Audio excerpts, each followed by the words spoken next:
एक लेवल में रोड तक नहीं बनी है और सारे ऊपर नीचे सारी रोड बनी हुई है और सीवर कितने सालों बाद अब सीवर स्टार्ट हुए हैं, लेकिन उसका सीवर का भी कोई फायदा नहीं है। अभी आप जा के देख सकते हैं कि घरों में सीवर का पानी भर रहा है। सारी तो नाली टूटी पड़ी है और सारे हमारे घरों में पानी भर रहा है।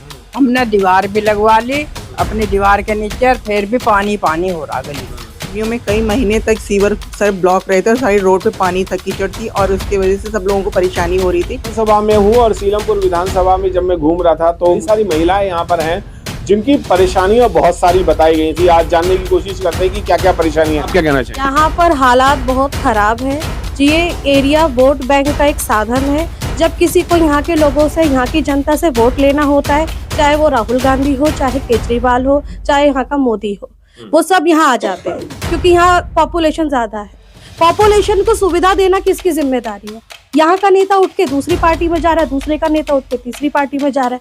पार्टियां एक्सचेंज करने से क्या हमारी जो बेसिक नेसेसिटी है, बेसिक जरूरतें हैं, क्या वो फुलफिल हो पा रही है?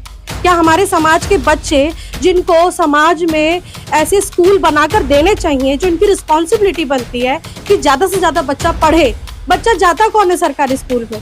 जो SC, ST, OBC माइनॉरिटी के बच्चा है। क्या कहते हैं और अदर कास्ट के बच्चे आपने देखे हैं सरकारी स्कूल में? वे नहीं जाते। हमारे बच्चों को पढ़ाने के लिए स्कूल बनाए जाने चाहिए, ये उल्टा बंद करवा रहे हैं। जिस हिसाब की पॉपुलेशन है यहाँ पर, उस हिसाब का यहाँ पर स्कूल और खुलने चाहिए। ये हमारे स्कूलों को तोड़वा कर, गांधी हरिजन स्कूल जो है नाम का स्कूल है यहाँ पर, उसको तोड़वा कर बंद करवा दिया। यहाँ की नालियाँ, यहाँ की गंदगी, यहाँ इतना क्राउड है, यहाँ ई रिक्शा आपस में भिड़ भिड़ कर लड़ाई करते हैं। एक पुलिस वाला नहीं मिलेगा आपको रोड पर। आपके साथ कुछ भी हादसा हो जाए, आप तड़प के मर जाओगे, पुलिस वाला कोई नहीं आएगा। यहाँ कोई गश्त नहीं होती पुलिस वालों की। यहाँ के स्वास्थ्य पे किसी का कोई ध्यान नहीं, यहाँ की शिक्षा पे किसी का ध्यान नहीं। यहाँ महिलाओं के लिए कोई सुविधाएं देने की कोशिश नहीं की गई। यहाँ पर बस दंगे हैं, दुनिया भर के दंगे हैं। यहाँ भिड़वा लो आपस में, यहाँ पर जाति जाति कर लो, यहाँ पर क्या कहते हैं धर्म के नाम पर आतंक फैलवा लो। बीजेपी ने दुनिया भर का आतंक फैलाया हुआ है, हिंदू मुस्लिम, उसके पास यही टॉपिक रहते हैं। हमारी सुविधाओं के लिए, किसी के लिए, हमारी परेशानियों के लिए कोई ध्यान नहीं देता। हमारी आम जनता को क्या चाहिए उसके लिए कोई सुनना नहीं चाहता, बस अपनी रोटी सेकते हैं। देखो जी, ब्रह्मपुरी रोड पर ठेके बहुत हैं। चरस, गांजा, अफीम बहुत ज्यादा बिक रही है और घरों में लड़ाई हो रही है और बहुत ज्यादा ये यहाँ पर कलाम हो रहे हैं। कोई चक्कू है, कोई छुरी है, कोई मर्डर वगैरह ब्रह्मपुरी रोड पर बहुत हो रहे हैं। हमारी गलियों में होने लगे ये हादसे। हमारे घर के बाहर हुआ, लूटपाट हुई हमारे घर के यहाँ। हम जाने में अनकंफर्टेबल हैं, हमें अच्छा फील नहीं होता अकेले जाने में। ऐसा नहीं होना चाहिए ना, पुलिस वगैरह की चौक से लेडीज है यहाँ, वो नहीं है कि लेडीजों के लिए कुछ सुरक्षा हो, ये नहीं है हमारी। ये केजरीवाल ने ना बहुत वो कर रखा है, इतने ठेके खुलवा दिए, इतने चरस, गांजा, अफीम यहाँ खूब बिक रहे हैं। अब बताओ तो यहाँ पर महिला कैसे सुरक्षा रहेंगे? कमाने वाले तो चले जाते हैं, फिर नशा करते हैं, तो इसलिए हमें मतलब अच्छा नहीं लगता है। यहाँ की पुलिस कोई काम नहीं कर रही क्या? यहाँ तो आते फोन करते हैं बहुत ज्यादा, जब आती है पुलिस। तो अब बताओ, जब तक तो यहाँ पर मर्डर हो गया था अभी 2-3 महीने पहले, बिल्कुल घर के पास ही, बाद में आई थी पुलिस। बस अब हम ये क्या आपकी और क्या समस्या है? अभी यहाँ पे एक बच्चे का ही मर्डर हुआ था, स्कूल के बच्चे था, उसका ही मर्डर हुआ था। यहाँ पे कुछ हुआ ही नहीं है। हमारे भी तो बच्चे जाते हैं स्कूल में, तो उसके लिए भी होना चाहिए कुछ। अपराध बहुत है यार, बहुत ज्यादा है यहाँ पर। और दूसरी है यहाँ पे मैंने शिक्षा के लिए EWS से केजरीवाल जी कहते हैं कि हम मतलब बहुत कुछ करेंगे, बुक्स वगैरह देंगे, कुछ भी नहीं मिलता है बच्चों को। वो कहते हैं हमें गवर्नमेंट से पैसा ही नहीं मिलता, गवर्नमेंट कहती है हम दे रहे हैं, प्रोवाइड कर रहे हैं, कुछ भी नहीं मिलता है। मतलब एजुकेशन पे जो काम हो रहा है वो एजुकेशन नहीं बन रही है। ब्रह्मपुरी में कोई स्कूल ही नहीं खुला है, इधर की तरफ तो कोई भी एडमिशन ही नहीं लेते EWS के बच्चों को। तो बच्चे आपके कहाँ जा रहे हैं फिर? बच्चे तो वैसे तो प्राइवेट में पढ़ रहे हैं बच्चे, लेकिन उनको प्रोवाइड नहीं हुई ना, यूनिफॉर्म वगैरह कुछ भी नहीं होती है प्रोवाइड, उनको बाहर से खरीदनी पड़ती है सब कुछ। 8th के बाद कहते हैं एजुकेशन ही नहीं देंगे। केजरीवाल साहब तो कह रहे हैं कि मैंने वर्ल्ड क्लास स्कूल बना दिए हैं यहाँ पर अब आप कह रहे हैं कि ना तो उनको बुक्स मिल रही है, ना ड्रेसेस मिल रही है, ना एजुकेशन मिल रही है। ऐसा क्यों?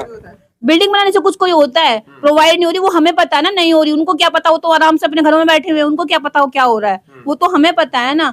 हम स्कूल में जाते, बच्चे हमारे फेस करते हैं इस चीज को, हमें पता है कि क्या हो रहा है क्या नहीं हो रहा है। आप कुछ और कहना चाहेंगे? कुछ और मैं यही कहना चाहूंगी, एजुकेशन के ऊपर ध्यान दिया जाए, क्योंकि हम लोग निकल रहे हैं, हम लोग के लिए सेफ्टी नहीं है। छोटे छोटे बच्चे जो भी हैं, लड़के वगैरह, मतलब ये इनको ना एजुकेशन ना होने के कारण ही तो ये सब हो रहा है। नशा वगैरह कर रहे हैं, ये सब कर रहे हैं। इस यानी चीज आपका में कहने का मतलब ये है कि पढ़ेंगे लिखेंगे तो थोड़ी हाँ, सोच समझ भी आएगी, समझ आएगी, समझ उनको में मैं आएगा कि हाँ भाई इस तरीके की क्राइम नहीं करनी, छेड़ाछाड़ी नहीं करनी, मारपीट नहीं करनी, चोरी चकारी नहीं करनी। एजुकेशन पे अगर ध्यान दिया जाए, कह रहे एजुकेशन एजुकेशन, हम लोगों को तो नहीं लग रहा है यहाँ पे एजुकेशन पे ध्यान दिया जा रहा है। एजुकेशन पे ध्यान दे तो शायद कुछ लगे, कुछ बात अच्छा। बन सकती है, एजुकेशन पे ध्यान देना चाहिए। कुछ और आपकी कुछ और समस्याएं हो? गर्मियों में कई महीने तक सीवर सर ब्लॉक रहे थे और सारी रोड पे पानी तक कीचड़ थी और उसकी वजह से सब लोगों को परेशानी हो रही थी, है ना। और बीमारियां इतनी फैल गई थी, इतनी कंप्लेंट जा रही थी यहाँ से, मगर कोई भी जो कंप्लेंट को उसको फॉलो करे। तो इसी वजह से आप बीच में आते हैं, कई महीनों तक आए नहीं और फिर एक दो बार आते हैं, आधा अधूरा काम करके चले जाते हैं। और केजरीवाल साहब तो कहते हैं कि इसे वर्ल्ड क्लास दिल्ली बनाना है और लंदन पेरिस की तरह की इसे बना बिल्कुल दिया भी है। एक लेवल में रोड तक नहीं बनी है और सारे ऊपर नीचे सारी रोड बनी हुई है और सीवर कितने सालों बाद अब सीवर स्टार्ट हुए हैं, लेकिन उसका सीवर का भी कोई फायदा नहीं है। अभी आप जा के देख सकते हैं कि घरों में सीवर का पानी भर रहा है, लेकिन हाँ जी जी, आप क्या कहना चाहेंगे माता जी? आप तो उम्र दराज तो हैं। सारी तो नाली टूटी पड़ी हैं और सारे हमारे घरों में पानी भर रहा है। हमने दीवार भी लगवा ली अपनी दीवार के नीचे, फिर भी पानी पानी हो रहा गली में। मतलब कि अपने घर के आगे गेट पे आपने दीवार लगवा ली है एक छोटी सी। दीवार के साथ साथ जो हमारे घर में पानी भर रहा अच्छा, उसमें लगवा ली, उससे भी हमें कोई फायदा नहीं हुआ। दीवार में सीलन आ रही है अंदर। तो आपने यहाँ के विधायक और काउंसलर से कोई बात नहीं करी? अरे भैया कुछ ना सुनना, कोई सुन नहीं रहा। कितने ही कह लो, कुछ भी कह लो, कोई नहीं सुनने आ रहा। कोई नहीं सुन रहा। आप पीने का पानी कैसा है? पीने का पानी गर्मियों में बिल्कुल ऐसा नाली का पानी आ रहा है, जैसे सीवर का पानी बहुत तो कंप्लेन करते हैं, तब जाके कई दिन तक वो एकदम पीला पीला पानी आता है, उसको रख देते हैं, फिर उसको नॉर्मल होता है, तब उसको यूज किया जाता है। क्या लगता है कि इस समस्याओं के समाधान कैसे होंगे? देखिए, उन्होंने जो बोला वो बिल्कुल सही बोला है, क्योंकि बीजेपी है, कांग्रेस है और केजरीवाल है, सिर्फ ये ना कागजी कार्रवाई ज़्यादा हो रही है।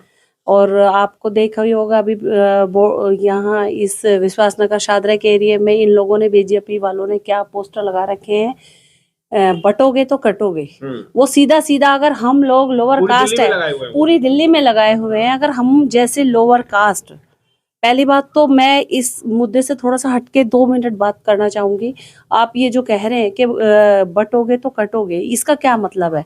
मतलब ये लोग हमें हिंदू की श्रेणी में नहीं रखते हैं ना, नहीं रखते, तो फिर उसका हमसे वोट का मतलब ही क्या है? फिर हम अपनी बहुजन समाज पार्टी का कम से कम हमारा वोट बैंक तो बनेगा, एटलीस्ट हमें ये तो पता चले कि हम लोग हैं कितने। हमारे अब भी हम लोग राम राम राम, नहीं, हम लोग को ये हमें बिल्कुल अलग थलग फेंक रखा है ना, तो हम लोग नहीं समझेंगे। तो हम भी, वो बिल्कुल सही लिखा है उन्होंने कि बटोगे तो कटोगे ही। तो जब तक हमारी मेजोरिटी नहीं बनेगी हम लोग आगे आ नहीं सकते हैं। जो हमारी बेसिक नीड्स हैं वो तो हैं ही हैं, नेसेसरी की ज़रूरत है और लेकिन अगर हम जैसे दीपक कुमार जी अब आ रहे हैं तो हम, हालांकि हम यहाँ से शिफ्ट हो गए, लेकिन हमारा सपोर्ट अभी भी, हमारा सारा वोट यहीं का ही है और हम उनको सपोर्ट करना चाहते हैं। हमारे लोग आए आगे, लेकिन उसके लिए हमारे लोगों को जागरूक होना बहुत जरूरी है। जी आज भी हमारे देश में बहुत छुआछूत है, बेरोजगारी फैली है, बहुत छुआछूत है। हमारे देश में जो हमारे होम मिनिस्टर जो हैं, उन्होंने ऐसी टिप्पणियां दी हैं कि अमित शाह जी, जिन्होंने ये बोला है कि अंबेडकर, मतलब इन लोगों को ये क्या करेंगे हमारे लिए, जो हमसे ही इनके भाव है ही नहीं कि हमारे लिए कुछ सोच सके। ये सिर्फ वोट के टाइम पर हमको नजर आते हैं, वरना तो इन्होंने हमारी हर स्टेट में बहुत बुरा हाल है। हमारी राजस्थान की एक घटना है जिसमें घड़े को छूने पर 3री क्लास के बच्चे को मार दिया गया, सिर्फ उसने पानी पी लिया था और क्या कहते हैं, वो हमारी बहुजन समाज से था और उसको मार दिया गया। मूंछ रखने पर हमारे बच्चों को क्या कहते हैं, मार दिया जाता है। ये लोग घोड़ी चढ़ाने पर IAS IPS को क्या कहते हैं, स्पेशल फोर्स की जरूरत होती है। कावड़ जाने हो, नशा करना हो, इन चीजों में हमारे बच्चों को यूज किया जाता है। तो मेरा तो बस यही अपील है, बहुजन समाज के हमारी गलियों में हमारा बच्चा खड़ा हो रहा है, वो खड़ा होए, हमारी जो आवाज है उसको आगे बढ़ाए, हमारे लिए, हमारे जन के लिए, सुविधा के लिए काम करे। मैं आप लोगों से बस यही बोलना चाहूंगी कि दीपक भाई को ज्यादा से ज्यादा वोट करें, क्योंकि वो नशा मुक्त भारत बनाने के लिए भरसक प्रयास कर रहे हैं और आगे भी करते रहेंगे। और उनको ज्यादा से ज्यादा आगे वोट देकर बढ़ाएं, ताकि वो ना सिर्फ अपने क्षेत्र में, सीलमपुर क्षेत्र में, बल्कि पूरी दिल्ली, पूरे भारत में ओवरटेक करें इस चीज को, नशा मुक्त भारत बनाए। वो बहुजन समाज पार्टी को वोट दें और दीपक जी को सीलमपुर क्षेत्र से विधायक बनाए, उन्हें चुने। धन्यवाद। ये सभी महिलाएं थी सीलमपुर विधानसभा से, जिनका मैं खुद भी अगर सुन रहा था और आप भी लोग जब सुनेंगे तो यहाँ की जो पॉपुलेशन है वो बहुत ज़्यादा है, क्राइम बहुत है, नशा बहुत है, तमाम बहुत सारी प्रॉब्लम्स हैं। अगर वो प्रॉब्लम्स अगर आपको सॉल्व करनी है, अभी एक बात और आई कि इस देश में धर्म निरपेक्ष तरीके से, जैसे पहले हम लोग रहा करते थे, हिंदू मुस्लिम सिख ईसाई बौद्ध जैन पारसी जो है सब भाई भाई की तरह से एक परिवार की तरीके से रहते थे, तभी एक उज्जवल भारत बनेगा। अगर उज्जवल भारत और शुद्ध भारत बनाना है तो ये जाति की राजनीति और धर्म की राजनीति छोड़नी पड़ेगी। जय भीम, नमो बुद्धाय। मिलेंद्र गौतम, सीलमपुर विधानसभा से। कि धर्म पे न जाति पे मोहर लगेगी हाथी पे, धर्म पे न जाति पे मोहर लगेगी हाथी पे। Thank you.